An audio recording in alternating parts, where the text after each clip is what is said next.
Shalom, selamat pagi anak-anak Miss yang terkasih dalam Kristus Yesus. Hari ini kita akan mulai pelajaran agama Kristen.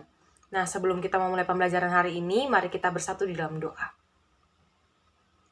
Terima kasih Bapak, kami mengucap syukur untuk hari ini. Tuhan, daripada malam hari hingga pagi hari ini, Tuhan boleh jaga kami, memberikan kesehatan, kekuatan bagi tubuh jasmani kami. Tuhan, kami ingin memulai pembelajaran agama Kristen, biarlah Tuhan boleh sertai dan berkati setiap proses yang ada.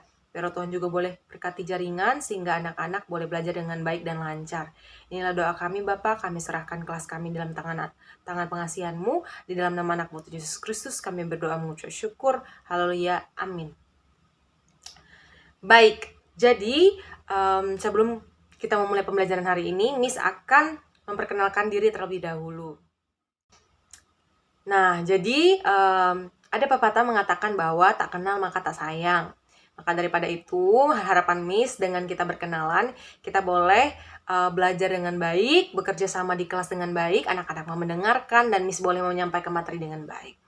Perkenalkan, nama Miss Audrey Atmavira Purba, SPD BED. Anak-anak boleh panggil Miss Audrey.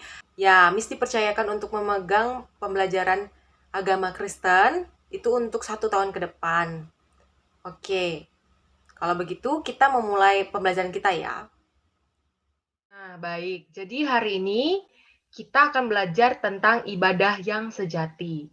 Nah, dari judulnya saja tentang ibadah. Pasti anak-anak Miss di rumah sudah pernah yang namanya beribadah. Baik beribadah di rumah, beribadah di sekolah, beribadah di gereja setiap hari Minggu, dan masih banyak mungkin kegiatan-kegiatan lain, kegiatan-kegiatan peribadatan yang pernah dilakukan oleh anak-anak Miss. Nah, tapi kali ini kita mau belajar dan kita ingin mengetahui apa itu arti ibadah yang sejati. Nah, sekarang Miss mau tanya, apa itu ibadah? Apakah peribadatan itu tuh hanya pada saat hari Minggu, hanya pada saat kita ingin berdoa bersama dengan keluarga? Apakah hanya bentuk dalam peribadatan komunal saja? Nah, kita akan mengetahuinya kali ini. Apakah peribadatan itu hanya berbentuk komunal ketika ramai-ramai bersama-sama dengan keluarga ataupun dengan teman-teman di sekolah atau dengan teman gereja? Tetapi sepertinya ibadah itu bukan hanya sekedar hal demikian saja. Nah, pengertian ibadah yang sejati. Ibadah yang sejati adalah ibadah yang murni atau ibadah yang benar kepada Allah. Selain itu, juga dapat diartikan sebagai ibadah yang kudus dan berkenan kepada Tuhan. Ibadah bukan hanya sekedar kita beribadah setiap hari Minggu, seperti tadi kata Miss. Ibadah yang benar adalah mengendalikan lidah, mengunjungi yatim piatu, dan janda-janda. Ibadah tercermin dari tingkah laku dan gaya hidup. Nah, ini merupakan sebuah kutipan dari Yakobus 1 ayat 26 sampai 27. Nah, kita bisa lihat bahwa dari Yakobus peribadatan itu tidak hanya sekedar ketika kita berdoa saja atau ketika kita melakukan ibadah secara komunal, secara bersama-sama dengan orang lain. Tetapi kita juga bisa mengendalikan lidah, perkataan kita ya di sini. Mengunjungi yatim piatu ada action atau ada tindakan yang dilakukan. Nah, kemudian selain itu Paulus juga menyatakan hal yang unik tentang peribadatan. Paulus memberikan pengertian ibadah dalam Roma 12 ayat 1 sampai 2, yaitu mempersembahkan tubuh sebagai persembahan yang hidup, kudus dan berkenan kepada Allah. Itulah ibadah yang sejati.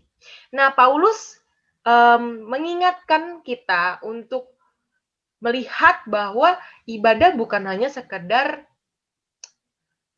waktu kita di gereja bersama Tuhan, tetapi juga di saat kehidupan kita sehari-hari.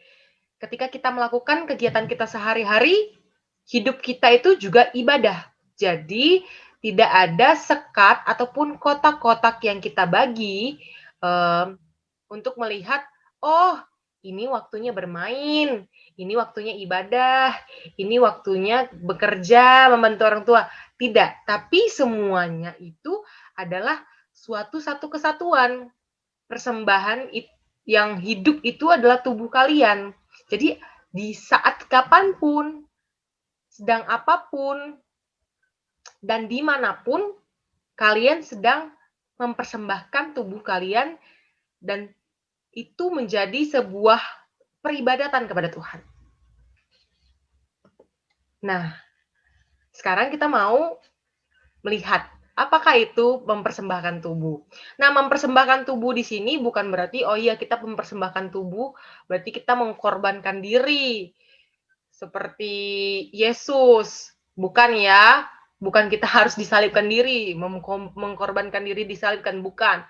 Tetapi apa itu mempersembahkan tubuh itu adalah di mana kita menyerahkan ada 3 poin, yaitu menyerahkan pikiran, perkataan, perbuatan itu kepada Allah. Pikiran kita harus adalah pikiran yang benar, pikiran yang dikehendaki oleh Allah. Perkataan kita adalah perkataan yang benar, perkataan yang dikehendaki oleh Allah, perkataan yang mengeluarkan berkat, perkata-kataan yang baik, bukan perkataan yang buruk. Dan yang ketiga adalah perbuatan. Perbuatan yang baik, perbuatan yang benar. Nah, pikiran nih, kalau misalnya kita mau melihat dari contoh nyata kehidupan anak-anak sekalian, ketiga hal ini masih menjadi PR ya. Ketiga hal ini harus menjadi PR, masih menjadi PR. Di mana terkadang pikiran, perkataan, dan perbuatan itu tidaklah benar-benar kita persembahkan kepada Tuhan. Misalnya anak-anak berkata-kata kasar, menyakiti hati teman atau hati orang tua, kemudian perbuatan menggunakan tangan dan kaki untuk hal-hal yang tidak baik, seperti misalnya tangan berbuat kasar, memukul saudara ataupun teman. Kemudian pikiran juga menjadi hal yang penting. Tidak boleh berpikiran hal buruk dan negatif terus sama orang lain. Kita harus mencoba untuk berpikiran positif. Nah, Tuhan ingin anak-anak sekalian boleh mempersembahkan pikiran, perkataan, dan perbuatannya kepada Allah, yaitu mempersembahkan seluruh hidup ini, seluruhnya milik Allah, dipersembahkan pada Allah secara tulus dan jujur, tanpa ada kemunafikan dan kebohongan. Nah, tadi seperti yang Miss ingatkan, tidak ada yang namanya, oh iya, ini adalah waktu untuk saya bermain, jadi kalau misalnya bermain, perkataan, perbuatan, dan pikiran saya boleh nih semaunya saya. Kalau misalnya berkata kasar sama teman, boleh nih. Tidak. Ketika kalian bermain sama teman, ketika kalian membantu orang tua, ketika kalian tidur sekalipun, tubuh kalian adalah persembahan bagi Allah. Jadi dimanapun, kapanpun, dan pada saat apapun, kalian harus menjaga pikiran, perkataan, dan perbuatan untuk tetap benar di hadapan Allah. Baik, setelah mendengarkan penjelasan dari Miss tentang ibadah yang sejati, kita akan lanjutkan pada latihan tugas, yaitu mengerjakan soal dari buku paket halaman 5. Kalian kerjakan saja nomor 1 dan 2. Nomor 3 tidak perlu dikerjakan. Nomor 1 dan 2 pada bagian D, yaitu menghayati makna ibadah yang sejati. Nah, kalian kerjakan tugas ini pada buku tulis masing-masing. Kemudian setelah selesai, difoto dengan rapi dan dikumpulkan pada forum pengumpulan yang akan disediakan di Google Classroom. Oke, nah batas pengumpulan ini sampai minggu depan, Miss harap semuanya boleh kumpul tepat waktu. Oke, sekian mungkin pembelajaran kita hari ini. Kita satu dalam doa. Terima kasih Bapak, kami bersyukur untuk pembelajaran hari ini, yaitu mengetahui tentang bagaimana peribadatan yang sejati, ibadah yang sejati.